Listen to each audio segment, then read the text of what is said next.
Hey, how's it going out there tonight? I just thought I'd go live and see who all was out there hanging out tonight. I'm out in the shadows, causing a ruckus. I wonder if my camera will pick up where I'm at exactly. Kind of, but not really. Anyway, if you're joining me tonight, I just want to see who was out and about, who's been raising what awesome fish, and yeah, what's really going down. I got one person watching. Hey, how's it going there, HC? Nice to see you tonight. Taking a little sneak break at work.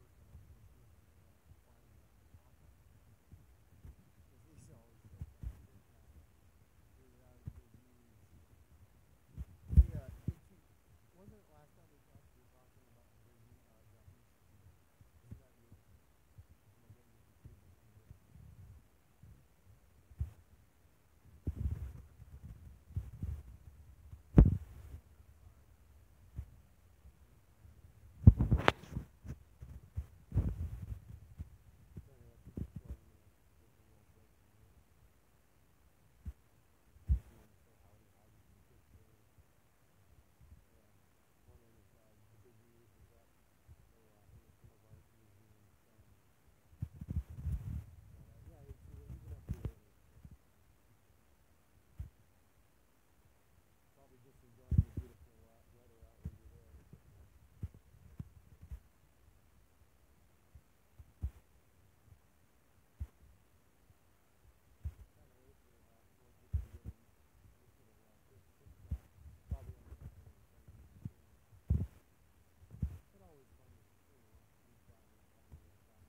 Snails and getting them that crustacean food.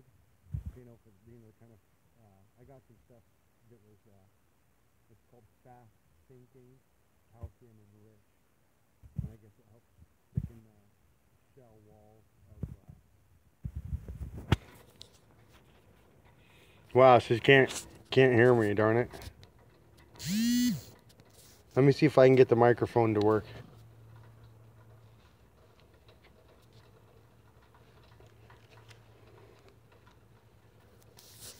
Is that better now?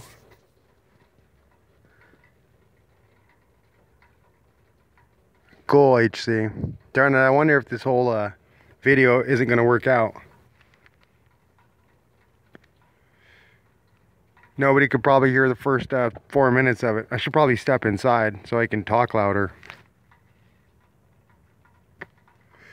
I'm just on my cell phone taking a little break from work. Trying to find the cop.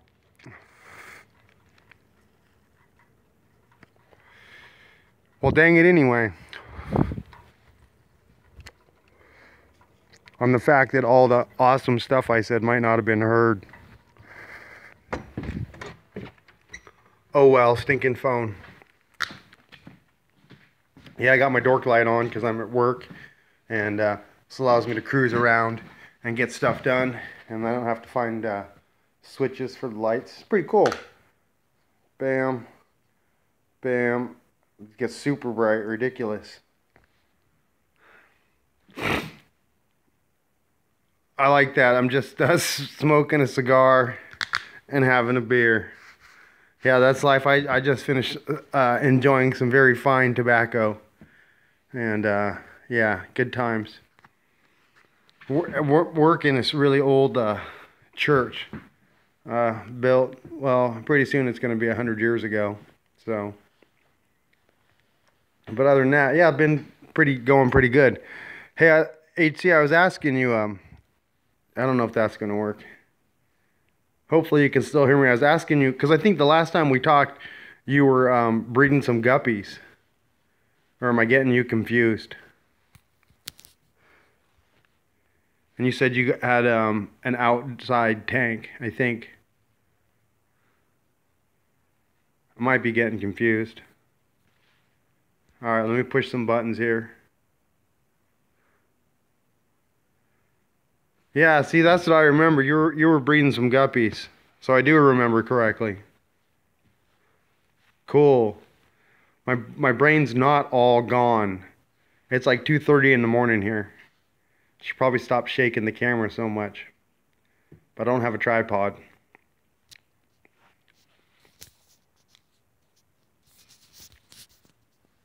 I'm not even sure. I think the microphone is on the back side, which is probably why it's a little hard to hear me. But your guppy breeding is going good, I take it, HC?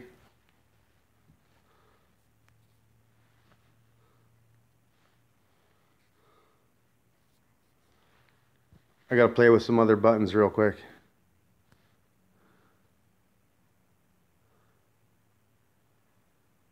Wow, that is some good news.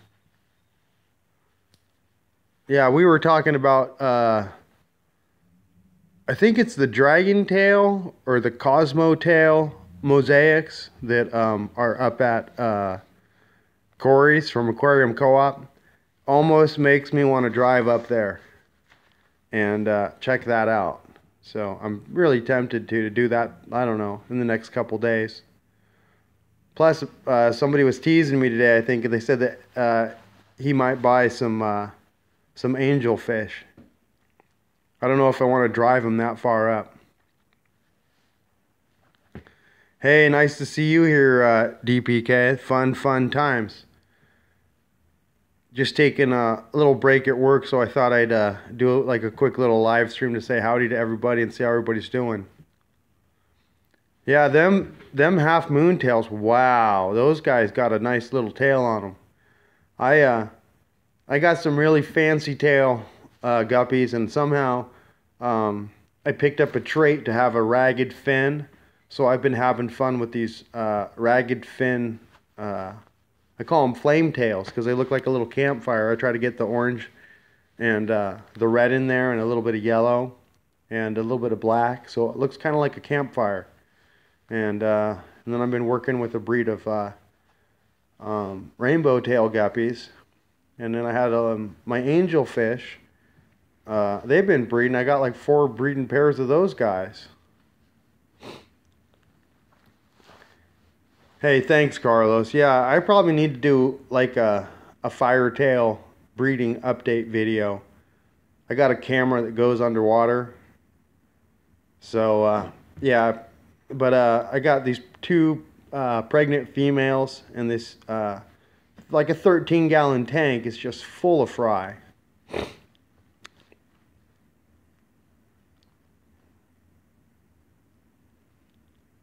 So HC was saying, check out my pipefish video. These guppies make the cut on the one. But yeah, I think for me, I've had just, I don't know, I mean, amazing success breeding fish, you know, right off the get-go. I lost a total of 78 guppies. Holy moly, that ain't good. Yeah, I think I got guppies in 4 separate tanks right now. Yeah, HC, that's what I want to know. What happened? Man. Well, I definitely feel for you there, Carlos. Never good to lose fish like that.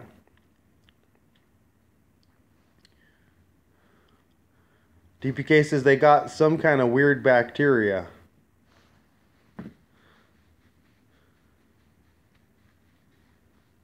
And some parasite. You know, I always wonder about that. You know, if the water parameters get out of whack and they get hit with one thing, then they get susceptible to another thing. And then, yeah, stuff gets way out of whack really quick.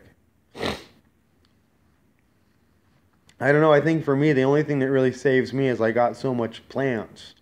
And I run the right lighting on most of my tanks. Yeah, I'm going to probably have to do a video on that about the the photoactive response in the leaf. That's where chlorophyll starts breaking down sugars and doing its stuff. But yeah, when chlorophyll's active, it starts pulling all that weird stuff out of the water. I think it even, probably pulls out a little bit of the bacteria and other stuff.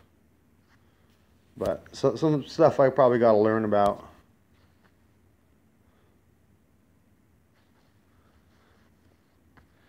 Yeah, man, now I'm going to have to knock on wood because I don't want to have no weirdness. I see HC says I just had some sad losses this week too.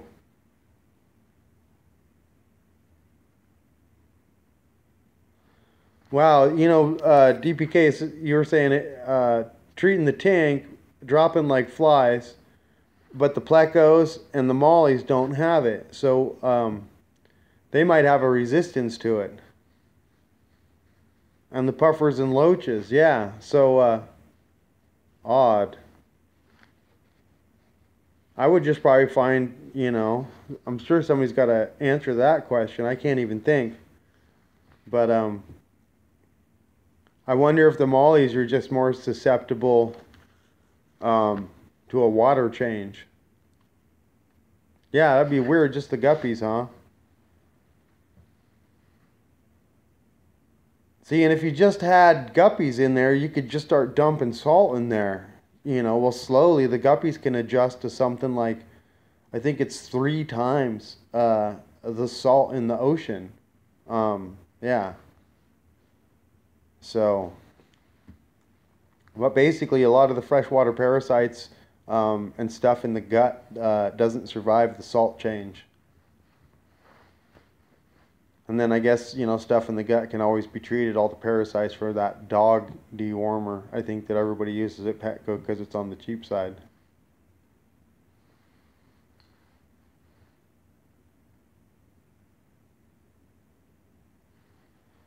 Pipefish, wow, that's a lot of fish to get,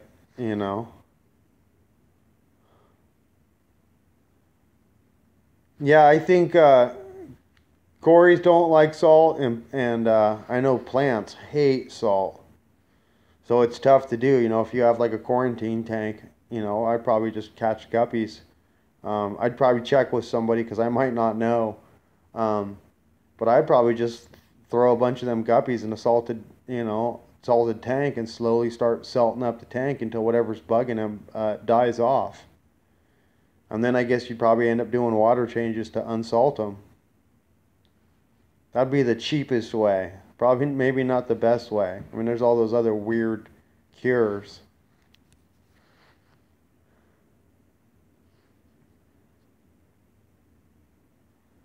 I'm guessing maybe it was the plant, but I quarantined it like 3 weeks. Yeah, just about any and all bacteria can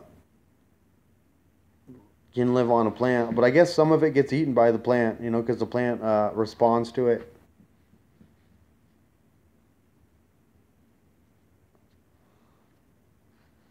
That's a bummer to hear about the plants being able to do that. I myself, I have a backup UVC light, and if I think a tank is doing anything weird or fish start dropping, I pop that UVC light in there, and I just run that thing, and that way anything in the water column is getting nuked. I figure my water filter is rated at 65 gallons an hour, which I think is probably more like 50 gallons an hour. And it might not be filtering everything in the tank, but in a 10-gallon tank, the water basically gets filtered 5 times an hour. And so I'll have that thing.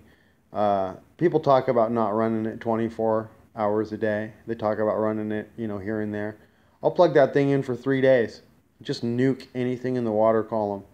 I figure, whatever's in the water column, if it didn't get killed the first time, well, it's going to get killed. And anything incubating in the water is going to get UVC sterilized.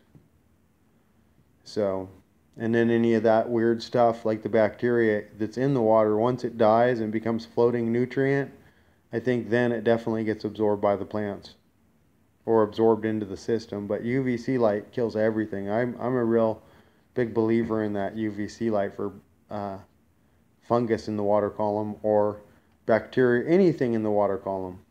If you guys, a UVC, just an amazing sterilizer property. But people say if you run your UVC too much, you can kill off the beneficial bacteria that live in the water column as opposed to living on the rocks. So that's why people talk about, only running it a couple hours a day. But yeah, I swear by it. But yeah, definitely, man, a super bummer to hear about the fish loss, and it does remind me that them plants, you really got to egg quarantine stuff. Um, yeah, if I quarantine stuff, that's another thing. When I was running a quarantine tank, um, which I ended up having to fill with some guppies. But yeah, when I was running that quarantine tank, if I got any new fish and they had anything on them, uh, I actually did have the UV sterilizer at that time on a uh, twice a day for 2 hours, so 4 hours a day. They're in the sterilizer tank. Whatever they have or is on them hits the water column and it dies.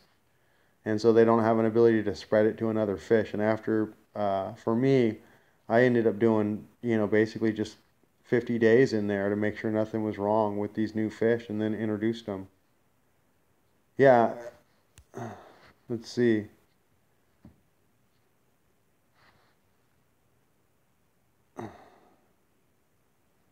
HC says I used to have UV on my pond. That stuff is bucks. Yeah, I think the one I got it from the Goodwill for $5, and then I saw it at Petco for like 85 bucks. Water changes now every day because when I was with the flu, I neglected my tank for 4 days and didn't have the strength to do it. Yeah, that sucks. That was over 200 bucks 10 years ago. Dang. That's an expensive UVC light. Yeah, last time I quarantined fish, it was 50 days. And then I got fish from Corey, and yeah, and I didn't bother quarantining those fish. I didn't need to. Nothing happened.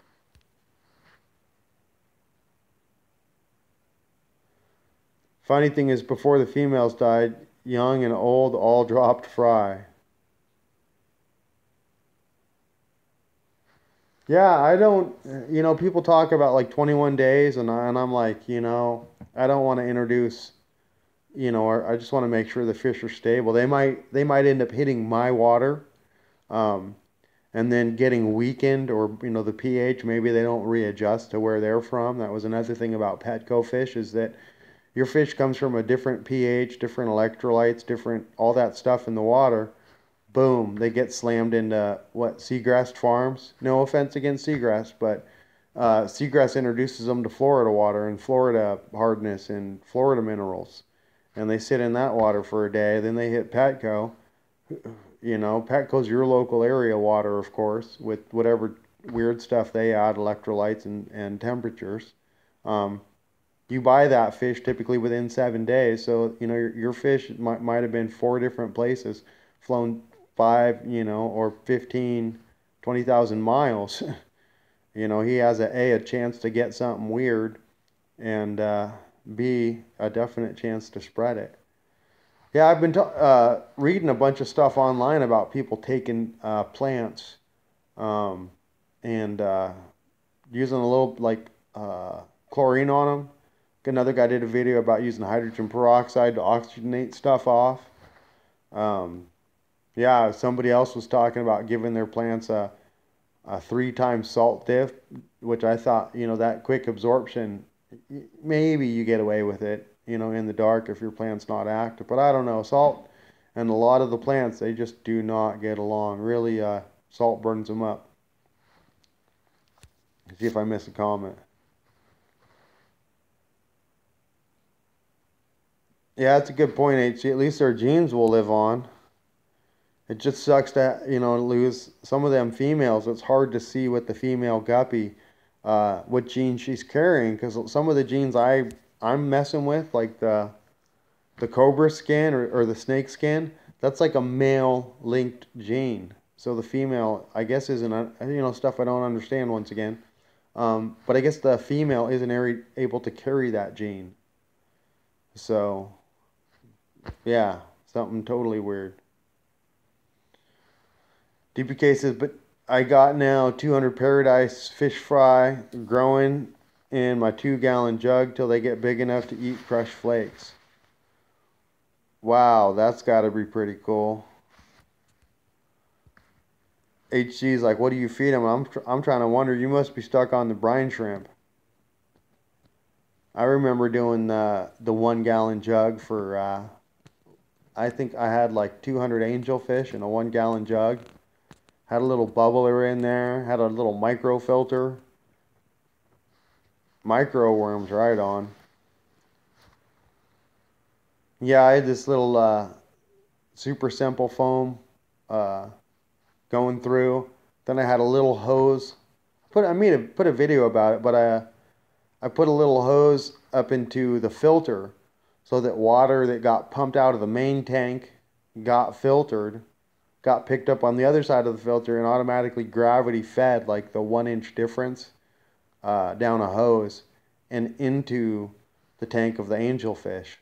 And so that thing would constantly overflow, and I probably should have had a screen up there because, you know, a few of them escaped, and I think they got eaten by the bigger angelfish that were in the tank. But bottom line, enough of them survived that, yeah, I found it to be a pretty good method for me. But I think basically next time I do it, I'm going to have the little filter in there and then what I call constant overflow, because that way there was constantly new water going in there. Yeah.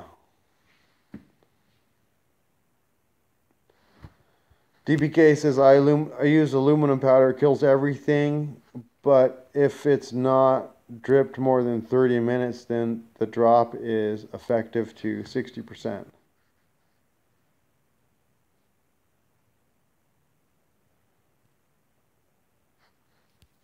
Alum powder, I'm going to have to check that out.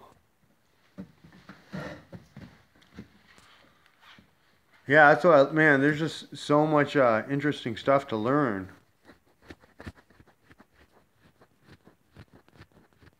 But yeah, I think, you know, just a bummer losing fish. I think, you know, DPK, like you mentioned, you know, the water parameters, not being able to do water changes. I think for me, yeah, I still do, you know, pretty significant water changes, but I rely on the plants more than anything to keep that water in check. But yeah, some of my bare bottom tanks, they definitely require more water changes than like the gravel tanks. It's just when I do the checks, you know, the bare bottom tanks just don't seem to have the amount of bacteria breaking down the crap in the water. So I'll go through to a water test, and I'm like, wow, you know, definitely time to do a water change. I'm seeing some stuff in the water that, you know, hardness wise or other stuff.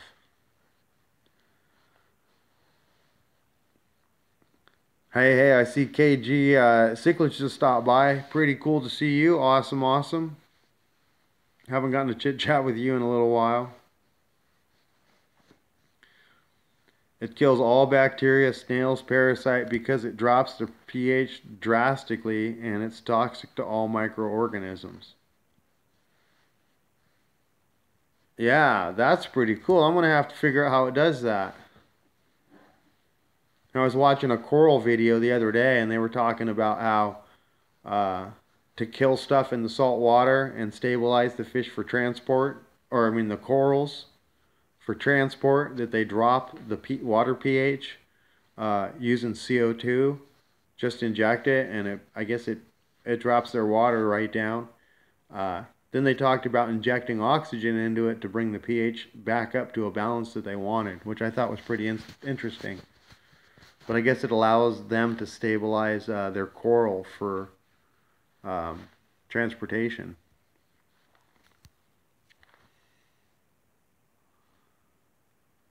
Yeah, that is true. I've read a lot about that. It's DPK saying I read vitamin C to neutralize the chloramine.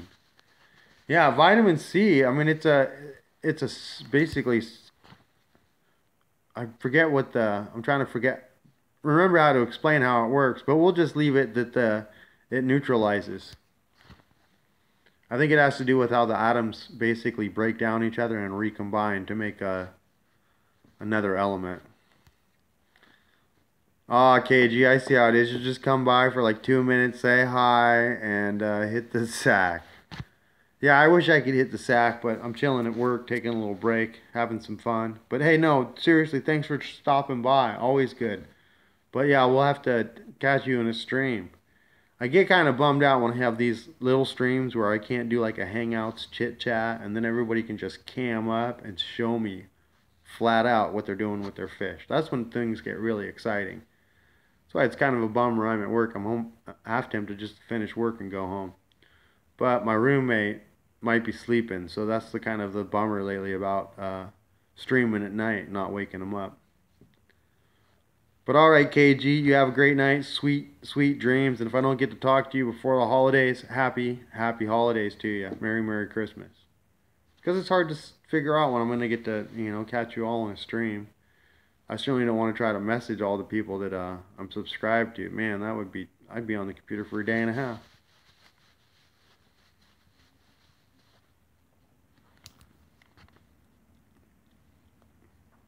And I know you can't gas off chloramine. That's a true. I read that. As where chlorine actually reacts with oxygen.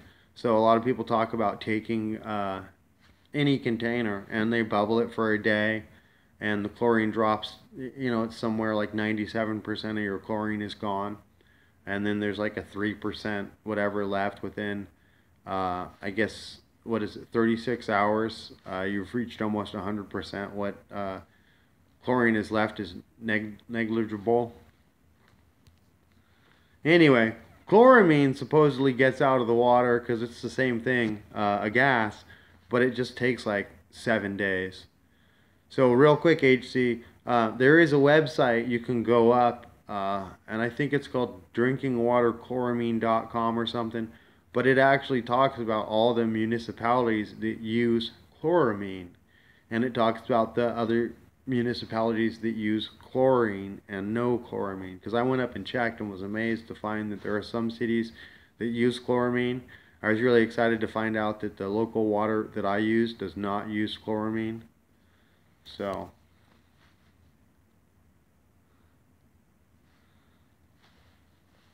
KG says, you two, I'll stream soon before the holidays.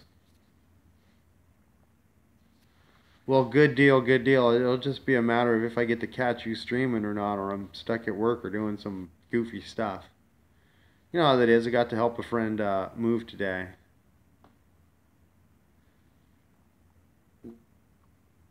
Pretty much, DPK says, pretty much breaks down due to the vitamin C's acidity. Yeah, the acids, people talk about lowering, I think it's lowering or raising. See, I always get the base and the acid confused. But basically lowering the pH using citric acid, which I don't know about that. So...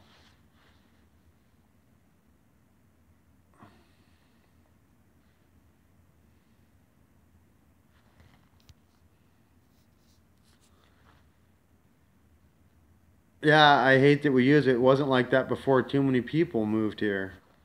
Wow, so that's a bugger, HC, that you actually have to deal with chloramine. So now I'm curious if you do like a 7-day wait, or if you use a chemical that treats the chloramines. So DBK, yeah, but it won't alter the pH that much.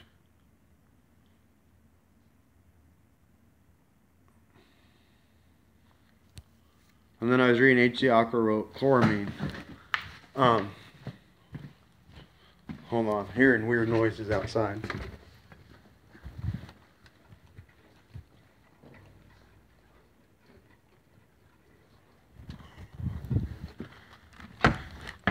Yeah, I got to work tonight and I found some Amazon boxes in the stairway that were open, so I can only imagine that somebody in the neighborhood was like, I know I'm totally off the subject, but they were like, oh, look, boxes on the porch. I'll go hide out in the stairway and see what's in the boxes. And, of course, whatever was in the boxes, they cruised off with. So, walked 2 houses up and returned, the 2 cardboard boxes to people so that they know that they didn't get what they ordered, I guess. Kind of sucks.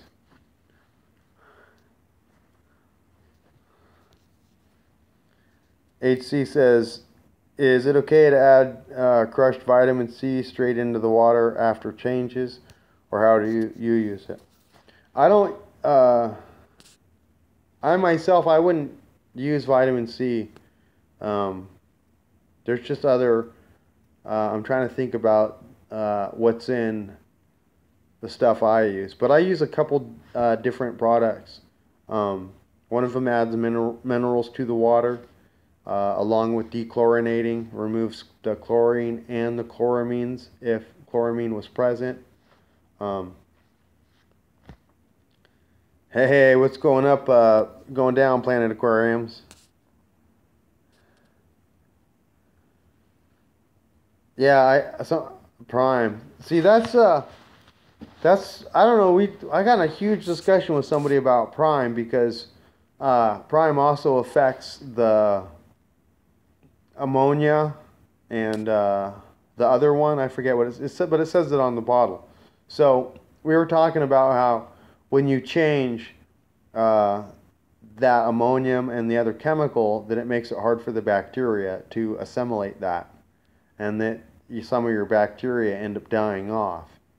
But basically, the Prime gets out of that water column, and it gets used up.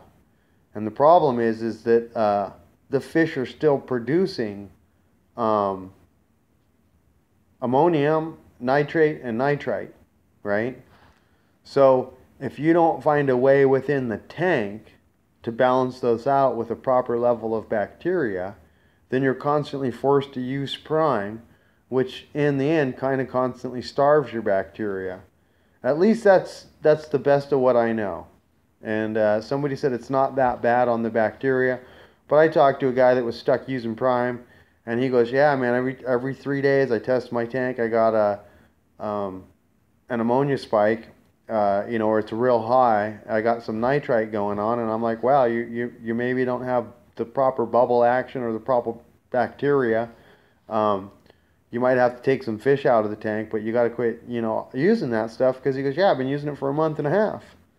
And I thought that, So the products I use, I don't think mess with the bacteria so much. I mean, if anything, I understand that the bacteria needs iron. That's one of the main components that it needs. But they're also oxygen loving, so they need a really oxygen-rich environment. I think for me, I'm constantly adding, what the fish, aren't adding nutrient-wise, I'm adding in the form of fertilizer, for the plants, because I know they're stripping the water. That's the other reason I do water changes, is because I want to add, 25% new water, so that whatever the plants are pulling out is obviously getting replaced, and my fish aren't getting too, whacked out on the pH or too much of a change. And I guess I know for me is that whatever is living in my tank now, especially, being born in the tanks, they're obviously born, their system gets used to a certain water parameters, a certain bacteria level, all that stuff.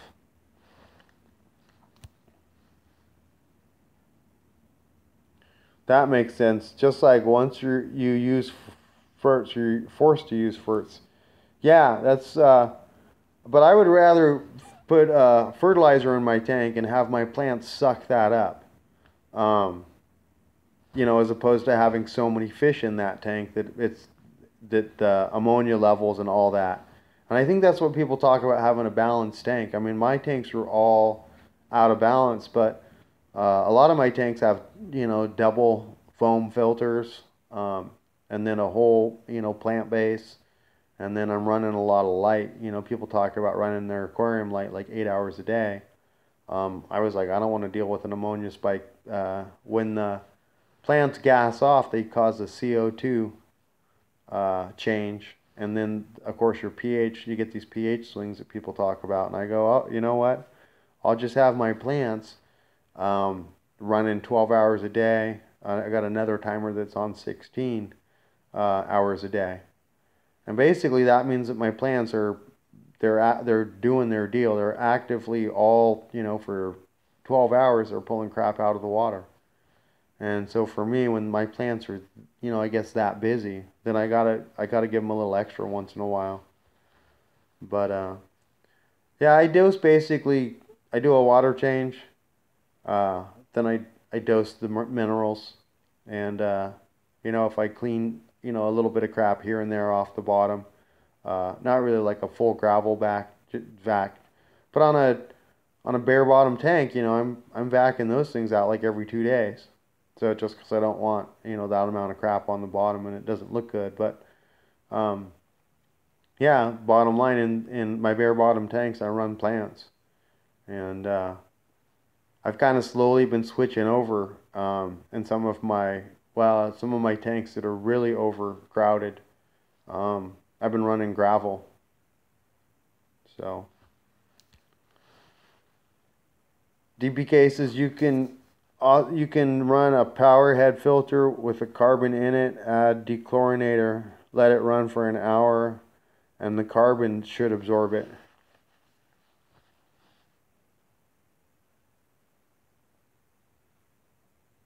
Let's see.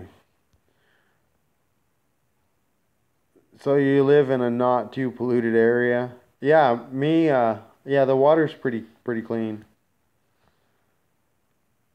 Man, my autocorrect is acting up. Dang it anyway. Just got my power head, didn't break it in yet. So one of the things I like on the power head, basically I have an under gravel filter on one of my favorite tanks. Put the power head on the lift tube, so that way water on top is constantly getting sucked through the gravel, and basically by power head action, pulling water up the tube. So I have the gravel filter basically. On the other side of the gravel filter, I use air, so it's pulling up water and oxygenating the water. But I think for me that way, it just ensures that the gravel bed has a proper flow of water through it, and the bacteria living in the gravel bed has proper access to, well, the extra irons in the fertilizers that I use. Because plants use up a lot of iron too. That's the other thing, is you get to a point where your plants are sucking up so much stuff and cleaning the water so much, basically you have stripped water. I have one tank, and it seems to me that I was running a lot of light. I was running like 4 watts a gallon. Yeah. So it was on a 20-gallon tank, and I ended up having like 80 watts of light on the thing, and just overkill. But basically, it was super bright, and I was trying to give these plants a jump, and yeah, the plants ended up taking off. And I would add fertilizer, and I'd add other stuff, and I'd go test this tank. There would be zero, nothing in the water. And instead of the hardness going up, after a water change, it would go down. And I was amazed. I was like, wow, like this water's getting clean.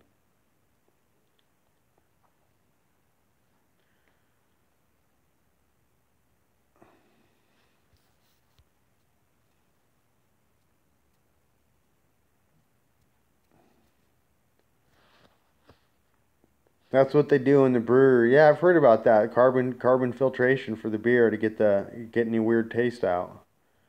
Um, I was reading the other day what carbon was negative. Its negative ion attraction is so strong that it pulls positive ions out of the environment, and a lot of the stuff we don't want, being a positive ion, is attracted to the negative ion of carbon. But basically, there's other stuff we don't want that is just not attracted to carbon. So, stuff I don't understand, but, still have happy fish. I tried to read it and understand what it was about.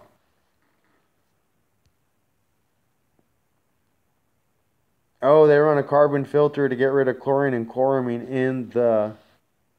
Yeah, because I guess that makes sense, because any of them other stuff that you add to get rid of chlorine might impart a weird or foul odor into the beer. HC says, I still believe in under gravel even though people don't use them anymore. I install a plenum in my 15-gallon Blue Dream tank. Since it kills bacteria...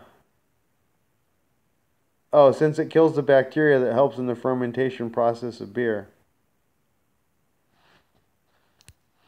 Yeah, that makes sense.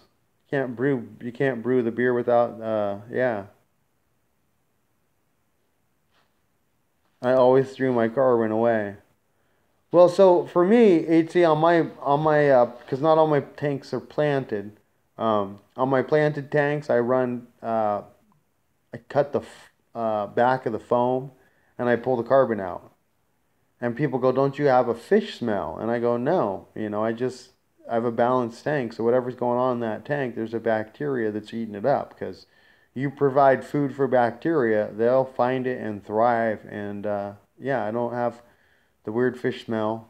Because whatever, I guess, stuff would cause a weird fish smell gets absorbed by the plants and the bacteria.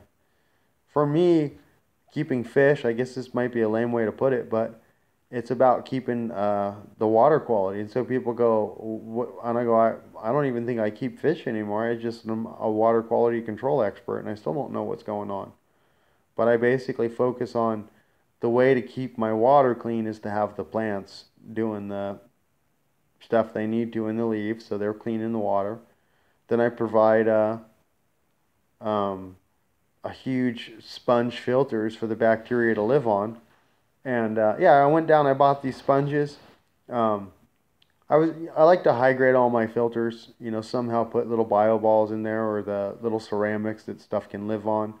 I've almost been tempted to go to this stuff called BioHome Media out of um, I forget where he's out, but the guy called the Pond Guru's got this stuff. Anyway, all this bacteria lives in the media, and you pump your water through that, and you get all your stuff filtered. Some people still are running the polyfoam as a polisher. Um, but I look at it, you like the BioHome media provides a place for that bacteria to grow. I use huge sponges, and so basically I got these white sponges, put them in the tank. Geez, I'd say like a week later they started to turn orange, and now I have well, they've started to turn brown, so I think that's some of the bacteria dying off. But that's okay, because there's plenty of other bacteria that'll live on it. But yeah, these white sponges turned orange, and I was amazed, and I was like, wow, there's obviously a bacteria that's found a home in that, and is loving it. And I'd put, another foam in another tank about a week later. Same thing, about a week later. Thing is, well, 2 weeks, orange. Crazy. But yeah, I got crystal clear water, so the plants, they're definitely doing their cleaning. Uh, the foam, definitely bacteria is doing its cleaning. And then I have, I'd say polyfoam on all my tanks, and basically that polishes the water. So anything in it, gone. But yeah, definitely fun to chit chat. HC says I use sponges too mostly.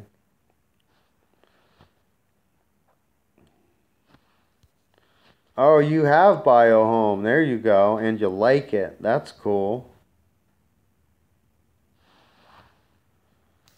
Yeah, see, I want to get some of that BioHome. The BioHome medium, they actually have a variety of the BioHome that's impregnated with iron just for the bacteria to live on, and then they have a constant supply of that iron. And somebody was talking that because of that, BioHome doesn't last forever. And somebody else talked about boiling the BioHome to recharge it, which I thought was crazy.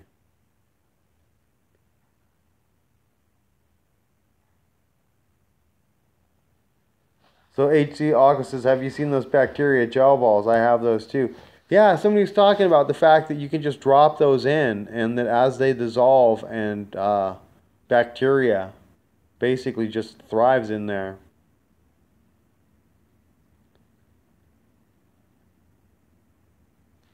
Dr. Kevin Norvac, you watching? LOL. Holy moly, I just noticed my phone's about to die. I might have to go on an adventure to my truck and plug this thing in. I probably shouldn't stream for too much longer, probably get some work done here, but oh well. Let's take an adventure. Dun dun dun. I should probably just go get my charger, but oh well. Anyway, if you're just joining us, well, you know, we're kind of talking about fish because I'm taking a break and missing all the Fish Fam fun.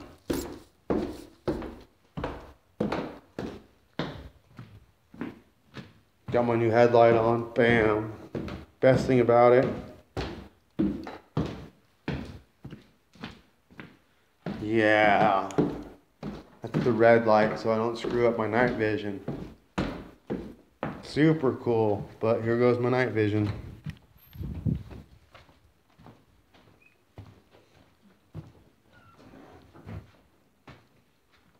Yeah, this thing gets brighter and crying. It's wild. Oh, my battery says it's dropping.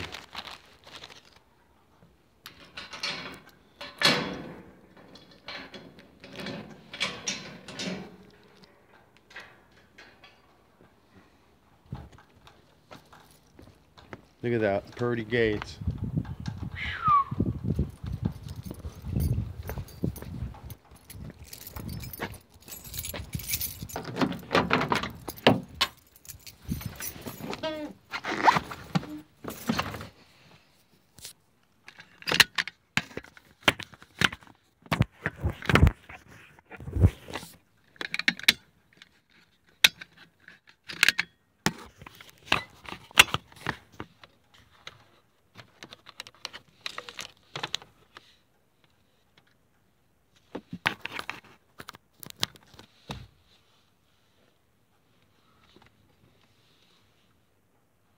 Alright, now I'm charging. Anyway, wonder if anybody else has any cool comments. It's dark, LOL. Yep, I see the light. There we go. This is where the Fish Fam fun is.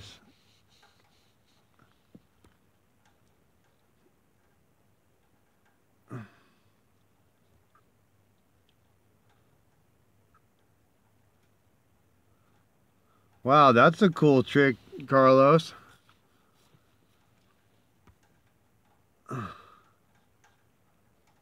Yeah, they probably do want to shield that eye from, you know.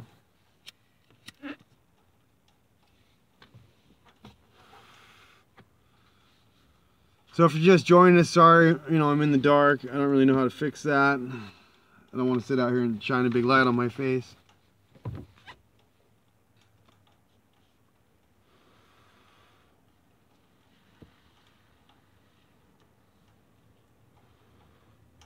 I think it's funny to sit in this neighborhood and watch people drive by. So DPK says, my stepdad taught me that. He used to be a sniper. Dang. HC says, that's cool shit. Totally, man.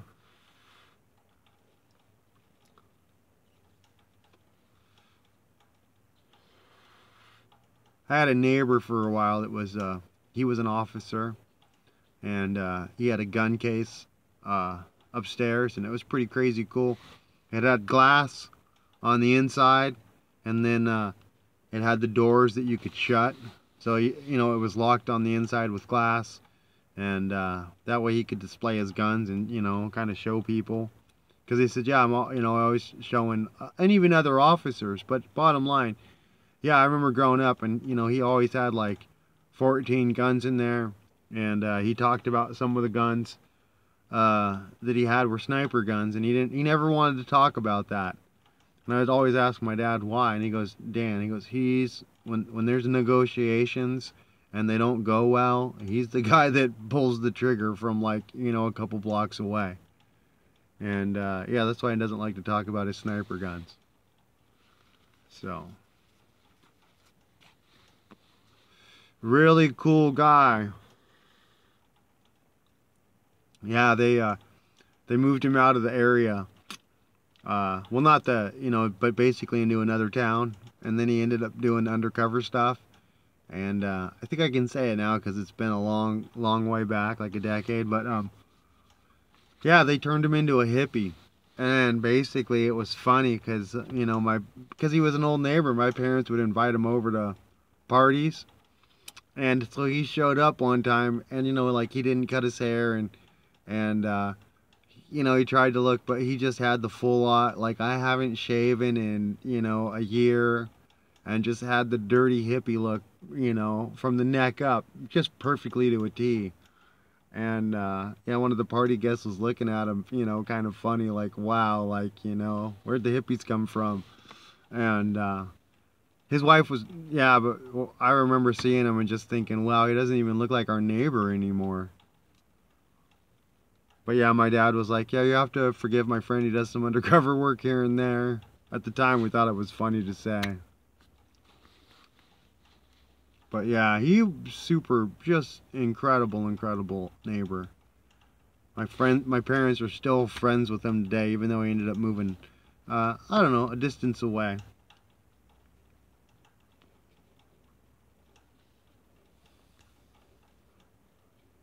HC says must work super good. Now I want to try it just to see. Watching cars drive by. Yeah, Carlos, that's the important thing. It does. It takes a full hour to get your night vision back. That's why, when I got this headlight the other day, I was like, wow, I need to make sure that I get a headlight that's got a red light.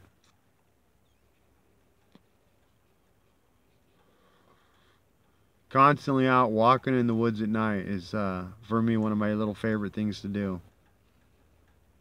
So, your friends, they got a cabin, and it butts up against Mount Rainier, and I'll go out there, park the truck, especially when they're, having some fun, and I'll just take off into the woods in the night. And they were like, the last time, it's kind of a funny story, but off the subject.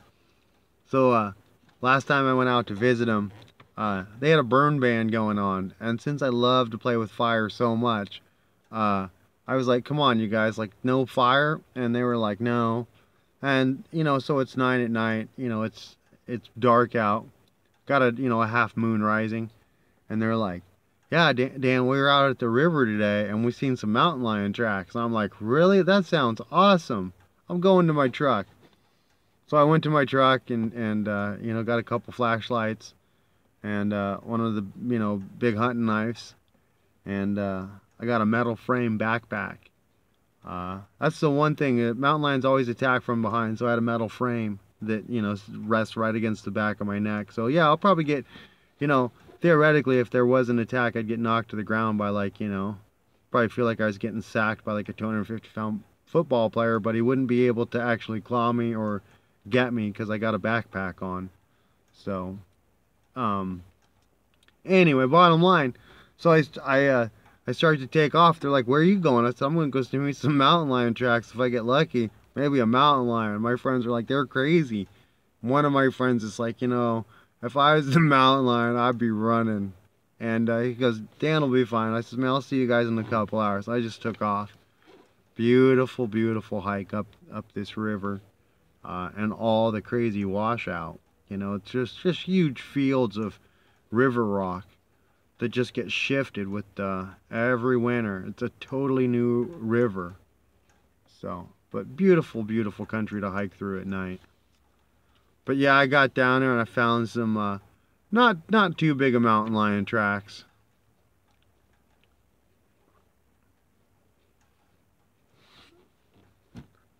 Oh man, mountain lions, forget that. I'd be locked and loaded for that. Yeah, a while back I lived in Yosemite, California, which is a huge valley. And I used to have a little map in my tent where I used to track the mountain lions. And it wasn't hard. I just listened to my scanner. And, anytime anybody in the valley would see a mountain lion, if they were a bus driver or, the maids at night or the security guards, they'd call it in. And, I lived in a valley that was like, 4 miles wide by like a half mile wide. I think it was a mile wide at the widest. Anyway, it wasn't easy to figure out where the mountain lions were walking every night on their little feeding loop. So, hold on, read this chat. or wear a mask behind your head like they do in India to prevent tiger attacks. Yeah, I've read about that. That's a really good point. Because, yeah, most of your attack animals attack you from behind, so... but yeah, basically, I forget what I was saying now. I must be getting tired, darn it. Probably shouldn't stop and read chat for a second. Scariest thing here is the wild boar. They run from noise unless you catch them off guard. Yeah, HC, them suckers are smart. But yeah, the bottom line is I got a, when I was up in Yosemite and I was tracking them, I'd put little pins in this map with the times that the mountain lions were sighted in the different areas of the park. And it wasn't like every night they were in the same spot. But anyway, Yosemite one summer, the summer I was up there tracking them, they had a few close encounters. And I was talking to the National Park Service about it. Because I was doing search and rescue out there, so I was we were on a search and rescue one time, and I was talking to the rangers about, the mountain lions, and they said, oh yeah, we've had, this little, nobody got attacked, but they had some climbers that had gotten cornered against a rock, and they had to defend themselves, and they had a few people that were stalked by the mountain lions, and so I told them, I said, yeah, I have this little map in my tent where I've been tracking them, and I started telling them, all the different sightings that I had, and they were like, you have more sightings than we do, and I go, well, that's because I listened to, the maids and the security guards and everybody on the scanner. I got the scanner to do search and rescue, so I wanted to hear all the stuff that was going on. You called it in, I picked it up. Anyway. Yeah, so the bottom line, the rangers were like, can we see your map? And I was like, sure, I'll bring it in, and so basically, I took my little map in, and they were looking at the different stuff where I'd picked up sightings. And a couple of the mountain lions, they'd been tagged and collared. But yeah, they were still like, yeah, we got 2 of them on collar, but there's still 5 of them that are causing trouble. So...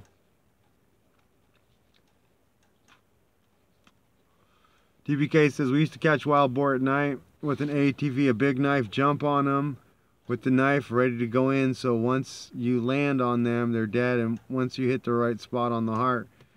Yeah, DBK, that's one of the things I've always wanted to do is spear the boar. Because I hear you can do it. And you can get a kill shot on them guys, with a knife or spear. And them guys they're dead within, 20 seconds. Which I think is a pretty, humane way to kill. Cobalt rainbows are spawning right now. Oh, sparring right now. Good times.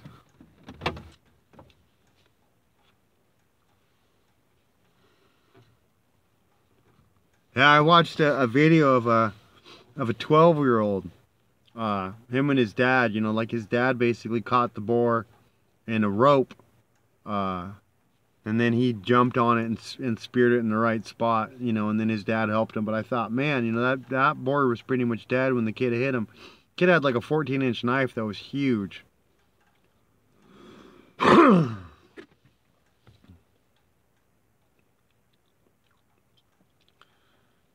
So DPK says, sweet HC, they might spawn next if you have a female in there with them. There you go. Nice, DPK. I wish someone took me on a hunt. Yeah, I like, definitely has to be a big knife, yeah. I'm trying to think. I think I actually have mine somewhere in my car. Let me see now. Now you guys got me thinking off track. Alright, hold on a second. Let me see.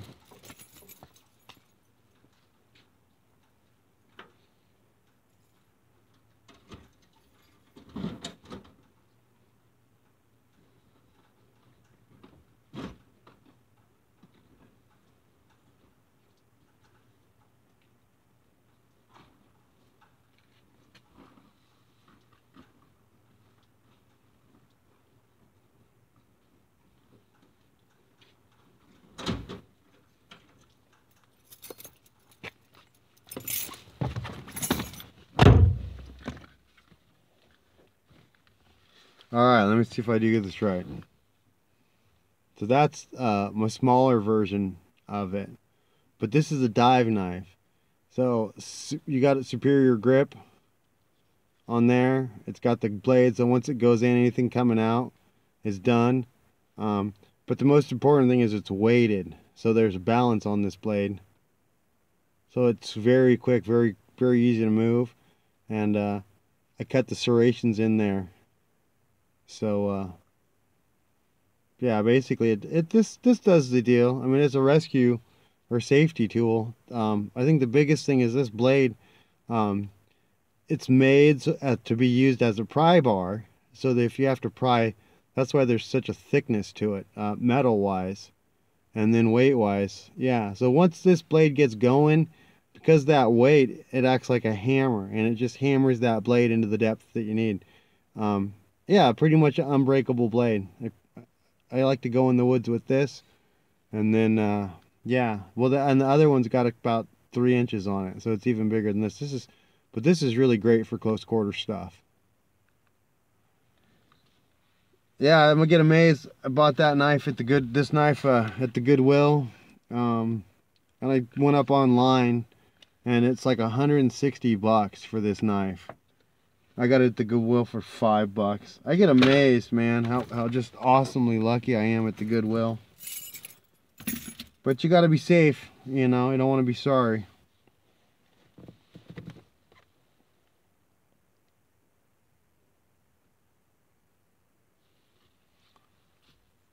Let's see what I missed in chat.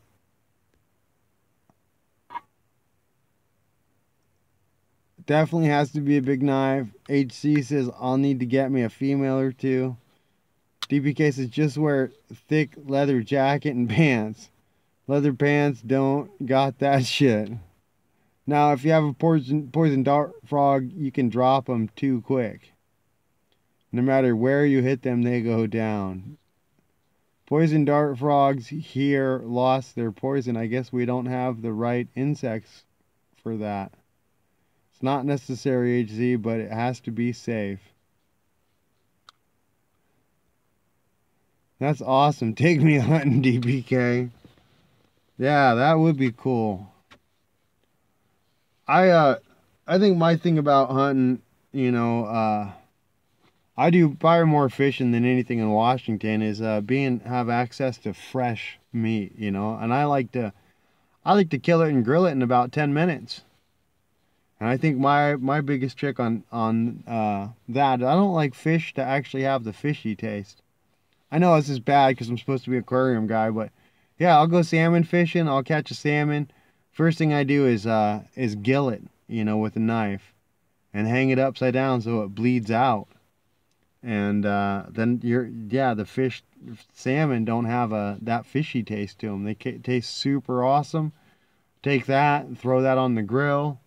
If the fishing's good, you know, and I know that I'm gonna catch a salmon, which, you know, I don't really go fishing. I kind of go catching more than anything. But yeah, I'll turn on my grill. I'll start making some coffee. Yeah, and then my grill's warm, ready to go. Catch a fish, hang it upside down, crank my grill up a little bit more to get, you know, the full heat in there. Start prepping that fish, throw it on right down on tin foil, or I get the little pans, bam. I like to put my salmon steak style on lemon rings, cook it until it just falls right off the bone, and then it's perfect. I know I'm gonna annoy somebody talking about catching and cooking fish though on the aquarium channel. Man. TPK says you can also use a 4-spear trap. As soon as they hit the tripwire, they're out for the count.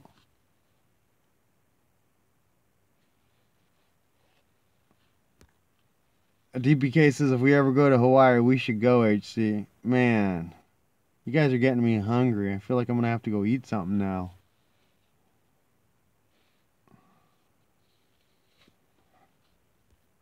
Says there's like 5 people watching, so that means I got like 3 lurkers. Awesome, awesome.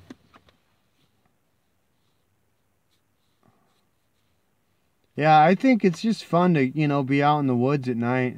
I mean, I think one of my favorite things I ever got to see being out in the woods at night, uh, was, well, I was on this, I was off of a deck in Yosemite, and at night, like 3 in the morning, uh, these, these people would go out on their deck and cook, right? And so there was a bunch of raccoons that were living under the deck, and they were, out and about for the night. And I don't know, like uh, mama was bringing back her uh, cubs, and this mountain lion just walked up, and the mama coon tried to attack him, and he kind of just pawed her off like she was nothing, rolled up on one of the babies, bam, bam, done deal. And I was just like, wow.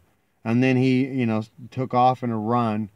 And I don't want to say it was under, a street light, but there was a street light, just illuminating enough of the porch to see the whole deal. And I just thought, wow, Mother Nature is cruel and just like lightning. Crazy, crazy. HC says who's lurking. DPK says I could go for bison right now. Man, that's some good meat right there. Now I want some beef jerky, says HC. Pigeon soup is good, just gotta make sure to deworm them. Man, I don't know about that. I don't think I'd be down. Yeah, Uncle raises pigeons for food. Man, I'd be down for chicken maybe. Rabbit is tasty, but I wouldn't eat it much since it doesn't have fat. Yeah, rabbits are pretty skinny.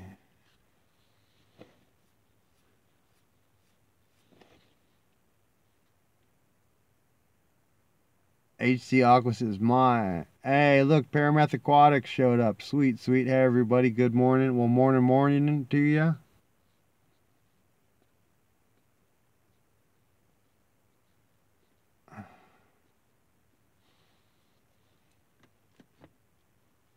I was thinking, aren't you tuning in from around the world?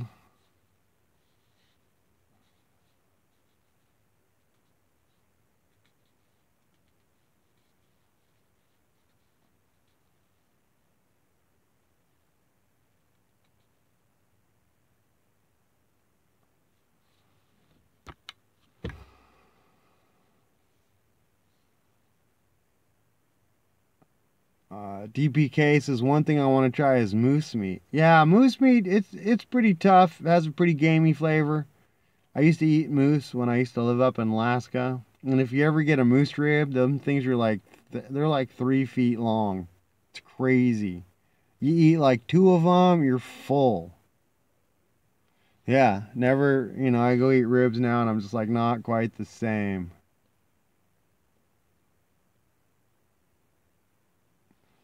Deep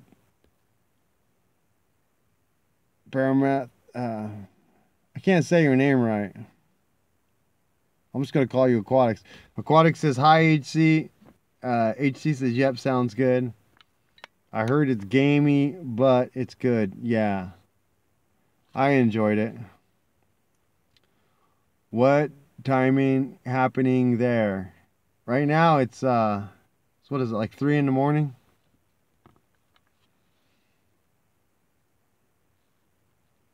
And Snow Fox. I never did the Snow Fox.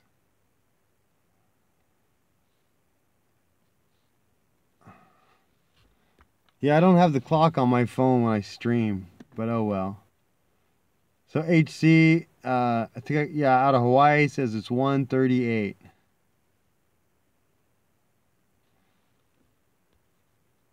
Yeah, I know, best size ribs ever. I don't think anything out there has got bigger ribs than moose in America. I think bison are like half the size.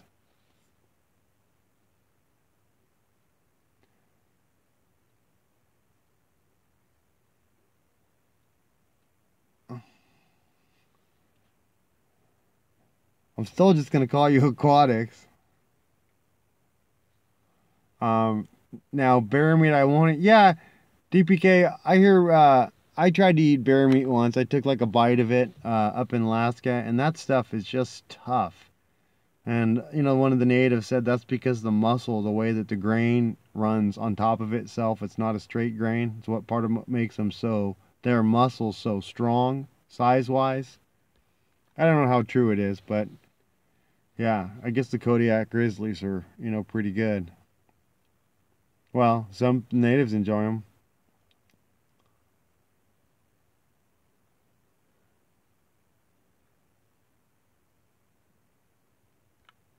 Aquas is, oh, we're on the West Coast, Dan. Yeah, yeah, I'm on the West Coast. It says 6:39 in Florida. OG's, hey, nice to see you, OG. I was talking with you earlier on the stream. That was pretty cool. Uh, says morning fish fam. Aquatics is here. It's 5 p.m. Man, see, I knew you were from around the world. DPK says, hey OG. Aquatics says, hey OG. Sweet, sweet. Man, we're starting to party, dang it. DPK is up, man, from OG. Hey, if OG from Aqua. Now, what fish everyone want to eat that they never tried? Man, now that's a crazy cool question. OG says HC, Liberty Bell cichlids. Wow, morning, morning. Like the party's just started. Holy moly. DBK says me Pompano. And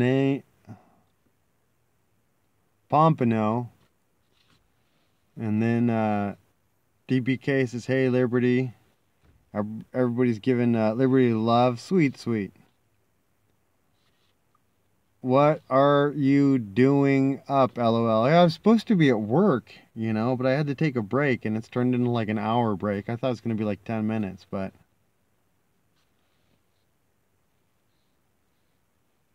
Idea, right? Aquatics says, hey, Liberty Bell. HC Aquatics says, India. DPK says, party time. Oh, Pacu. That might be good. Oh, yeah, the arowana. I read about somebody's mom cooking, or their grandma came over, their aunt or something.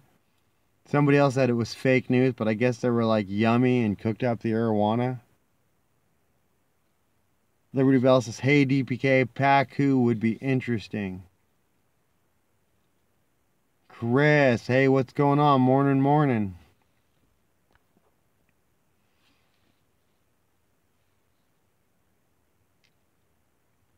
Hi, HD. Hi, Chris. I heard Oscars is good. I hear that's, yeah. I hear in South America, they eat them things up. Thanks, Chris. Chris says, hit the like button. That's awesome. OG Fisher says, what do you do for a living? Well, I maintain a couple buildings. This building happens to be a church. So I get to come in and make sure everything's working perfectly. It's easier to come in at night and do, you know, any and all repairs to the building. Most of the time I just vacuum, make it look pretty, take out the trash. But yeah, definitely a pretty awesome job. I think I see my boss like, I don't know, every couple of months he manages to show up, but never at night, so that's why it's way easier for me to get the job done. That's why I can take like a 2-hour break.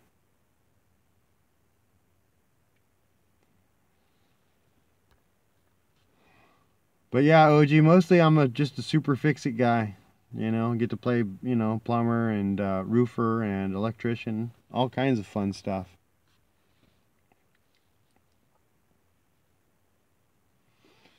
Chris says piranha is Mamie.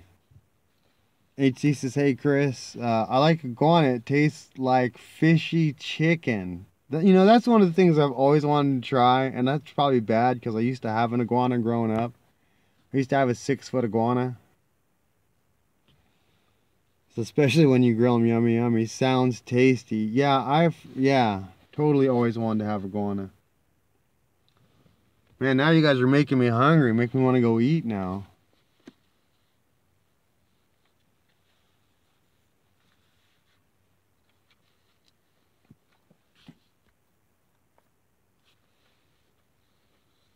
DPK says, I tried deer, but you have to cook it right to make it taste good. Liberty Bell Cichlid says, what's up, Aquatics? Wow, you guys, I gotta say thank you, thank you. We got 5 people watching, and I've got 5 likes. Sitting in the dark, not talking fish. Oh, wow. Well, I guess we're talking about hunting and fishing, so, you know.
Hold on, sorry about that. I have chicken, and there's no way that's keeping me from eating chicken. DPK, thanks. Just smash the like button.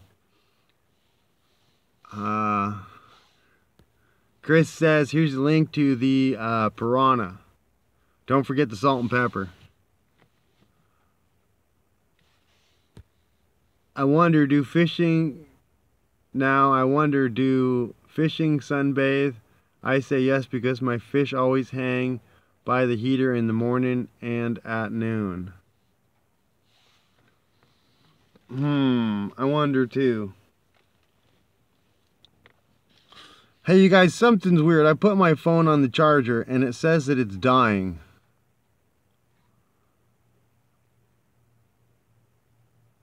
So it says I have 1% battery life. So I don't know if my phone's going to shut off and my stream is going to end, but yeah. Originally I came down here because I had like 15% battery life, and now I have like 1%, and my phone is flashing this little weird thing. Well, it says it's charging. Oh, then it's the charger cord. Wish I could get a Royal King burger. Chris, man. Or your car needs to be on to charge. Yeah, I don't know. I'm running off an inverter. So, I don't have a regular car charger. I have a 110 in my car. And, yeah, I can run like, you know, 150 watt, light. You know, a lot of times I'll just plug in these LED lights, or if I go camping, I'll run an extension cord out of my car, and I light up these little LED Christmas lights, and people tease me because they're like, your campsite's like totally lit up, and I go, yeah, it's like superstars, you know. But yeah, I go camping, I carry a deep cell battery. But I don't know, you guys, my phone is flashing this little thing up here.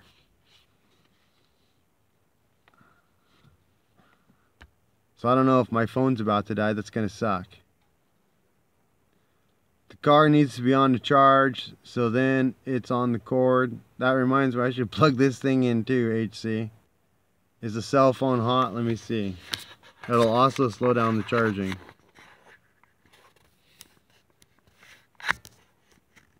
Yeah, I don't know, because my 110 power supply has a bunch of lights on it. So if my battery in my car gets low, then a yellow light turns on, letting me know that the battery's getting low. And the green light's on.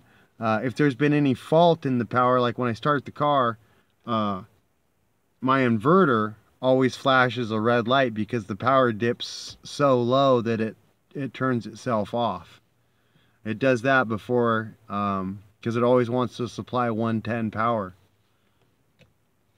But yeah, I can charge, like, you know, 4 cell phones at a time, run a laptop. Yeah, I mean, I got like full 110 power right now, and my cell phone's not charging.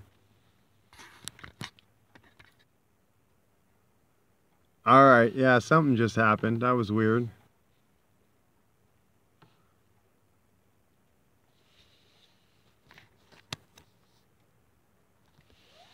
So definitely it's the plug to the phone. Live stream kills the battery quick. Yeah, because it's killing it faster than yeah. Yeah, this thing is flashing on my phone, you guys.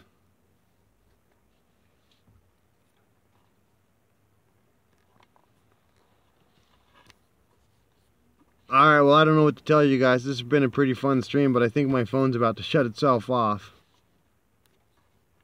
That sucks.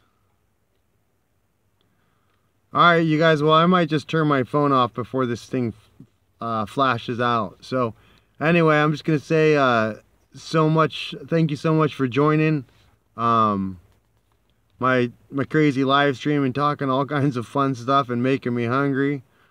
Great to see you here, Chris. Great to see you, HC. Nice to see you, DPK. Aqua, great times. Liberty Bell, cool. Aquatics from India. That means we went around the world. So that is definitely nice. Cichlids, awesome. OG's Fish Room, I don't think you're still here. I think you checked out, but definitely fun. So I'm Dan, the Happy Fish Guy. I know I'm in the dark, but hey, bottom line is we had a lot of fun tonight, chit-chatting it up. So super awesome. Awesome. Bottom line, you guys, lots of incredible love to the fish fam. But yeah, I think my phone's going to flip out, so I'm just going to shut it off. Hope to catch all you guys soon. And yeah, I'll be checking out your guys' videos. Thank you for the great content. Thank you for the great smiles. And yeah, bottom line, hope to catch you guys in the live stream again soon. I'm out.